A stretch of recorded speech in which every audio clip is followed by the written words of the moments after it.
The GTX 1650. It's a card that shouldn't still be this popular, yet here we are. It is the undisputed king of the no-power plug builds, a card that thrives in office PCs and budget rigs because it doesn't need a massive power supply to run. But let's be honest, in 2025, the gaming landscape has changed.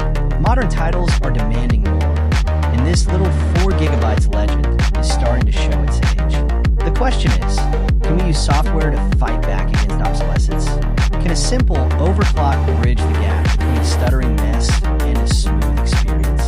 I'm Asterix, and today we are pushing this silicon to the absolute limit. We're putting the GTX 1650 stock head-to-head against a max manual overclock to see if it actually changes the game. As you can see in the side-by-side comparison running in the background right now, we have the factory settings on the left and our tuned performance on the right. Now, the 1650 is a unique beast.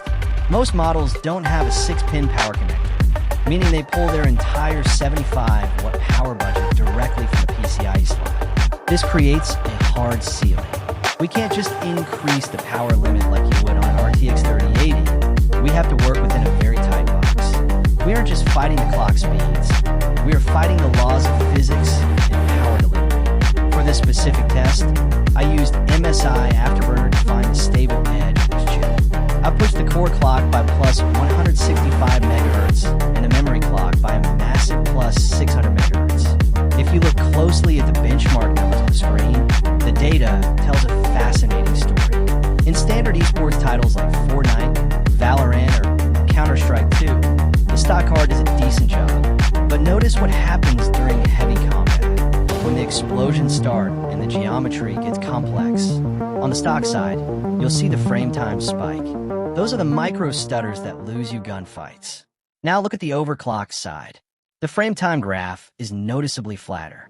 We aren't just gaining a higher average FPS, which is about 12 to 15% higher, but we are drastically improving the 1% lows. That means the minimum speed of the game is much higher, making the entire experience feel significantly more fluid. You're essentially getting a free tier of performance upgrade just by moving a few sliders. However, there is no such thing as a free lunch. Look at the thermal sensors. My card is running about 6 to 8 degrees Celsius hotter. If you're using a low-profile card or a model with a tiny heatsink, your fans are going to be screaming to keep up. You have to ask yourself, is the extra noise worth the extra frames? So, what is the final verdict?